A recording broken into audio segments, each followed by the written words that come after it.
I remember the very first time I sat in that tattoo chair. I was barely 18.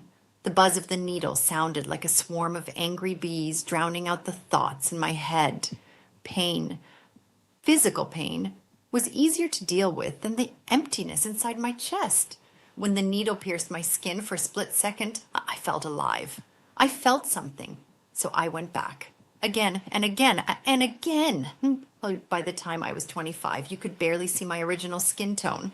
Arms, legs, neck, even my hands. I became the tattooed girl. That was my identity. People would stop me in the streets of Los Angeles staring. Some with admiration, thinking I was edgy or brave. Others with disgust, clutching their children a little tighter as I walked by. But what none of them saw, what no one saw beneath the colorful dragons and the dark skulls and the intricate flowers, was a girl who was desperately, terrifyingly lost. I was searching for happiness. I hunted for it like a starving animal.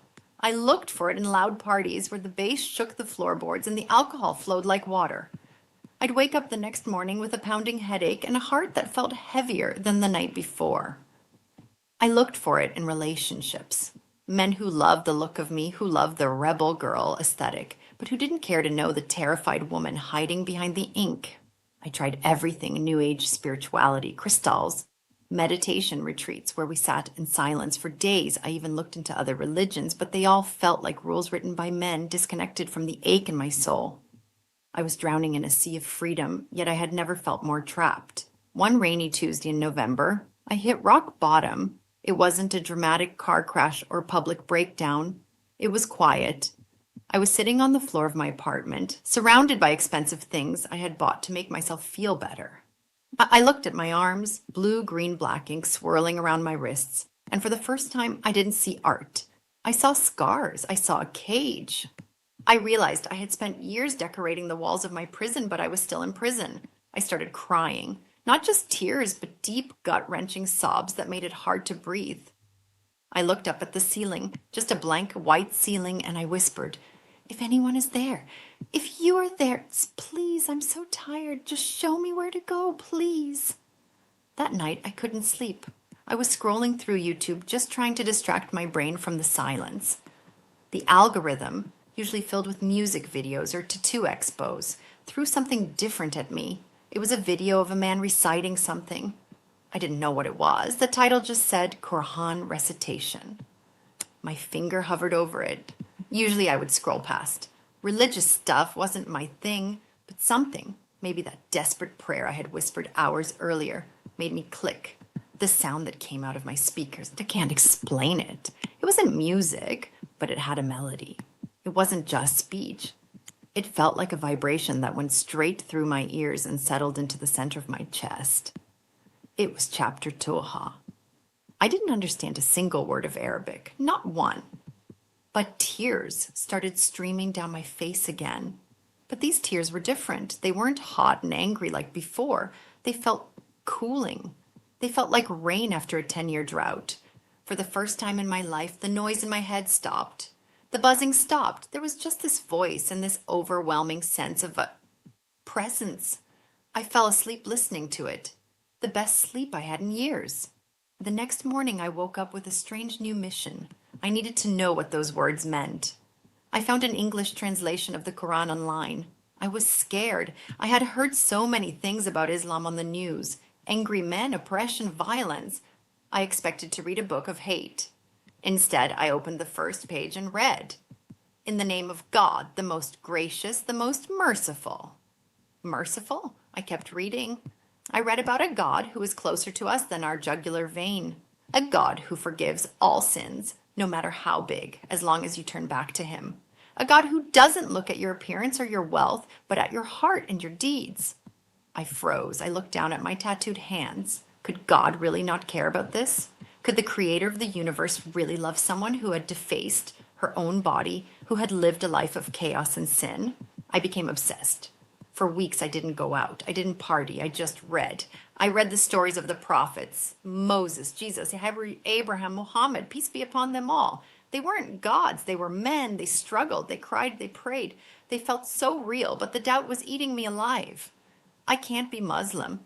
I told myself, look at me. I imagined walking into a mosque. I imagined the stairs. They would kick me out. They would tell me I'm dirty. Islam is for pure people. People who wear white and have never touched alcohol. Not for people like me. One afternoon, I couldn't take it anymore. I needed to talk to a real Muslim. I found a small Islamic center in my city. I parked my car across the street and sat there for 45 minutes, too terrified to move. Yet, I was wearing long sleeves and a hoodie, trying to cover every inch of ink, pulling the hood low over my face. Finally, I stepped out. My heart was hammering against my ribs like a trapped bird. I walked in. It was quiet. A woman was sitting in the corner reading. She looked up. She wore a beautiful hijab. Her face was clean, no makeup, just light. I flinched up, waiting for the judgment, waiting for the "what do you want?" Instead, she smiled, a genuine, warm smile. "Assalamu alaikum," she said softly. "Peace be upon you." I burst into tears right there in the hallway. She rushed over, not asking questions, just holding me. A stranger holding me while I cried onto her shoulder. When I finally calmed down, I poured it all out. "I want to be Muslim," I choked out. "I believe it's the truth. I know it is. But I can't." "Why?" she asked gently. I pulled up my sleeves. I showed her the dragons, the skulls, the chaos. I pulled down my hood to show the ink on my neck. "And because of this, I'm ruined. God can't want this." She looked at my arms, then she looked me straight in the eyes. Her gaze was fierce but kind. "Sister," she said firmly, "Islam erases what came before it. The moment you say the Shahada, the testimony of faith, you are like a newborn baby. All your past sins, gone, wiped clean. You are pure in the eyes of Allah. Your skin has ink, yes, but your heart is what He is looking at, and your heart is calling for Him." I felt the weight of the world, 25 years of heaviness, lift off my shoulders. "Really?" I whispered. "Really?" She smiled. That day, right there in that small office, I said the words, "Ashhadu an la ilaha illa Allah wa ashhadu anna Muhammadan Rasulullah." I bear witness that there is no God but God, and Muhammad is His messenger. It was the strangest sensation. I expected fireworks. Instead, I felt settle, like a ship that had been tossed in a storm for decades finally finding the harbor. The anchor dropped. I was home. My life didn't become perfect overnight. The tattoos didn't magically disappear. Walking down the street as a hijabi with visible tattoos on my hands was an experience. I got confused looks from Muslims and angry looks from non-Muslims. I was a puzzle piece that didn't fit anywhere. But for the first time, I didn't care about fitting in with people. I fit in with God. When I pray now, when I place my forehead on the ground, I see my tattooed hands resting on the prayer mat. And instead of shame, I feel gratitude, because these hands, which used to reach for things that hurt me, are now reaching for the one who healed me. This ink is a reminder of where I came from and how far His mercy has brought me. I started making videos. At first, I was terrified. Okay, who wants to listen to the tattooed convert? But then the messages started pouring in. Messages from a girl in London who was self-harming and thought she was unlovable. Messages from a biker in Texas who had a rough past and thought Islam was only for goody two-shoes. Messages from people who felt too broken, too dirty, too far gone. I tell them all the same thing. You cannot be too far. His mercy is bigger than your sins. His love is greater than your mistakes.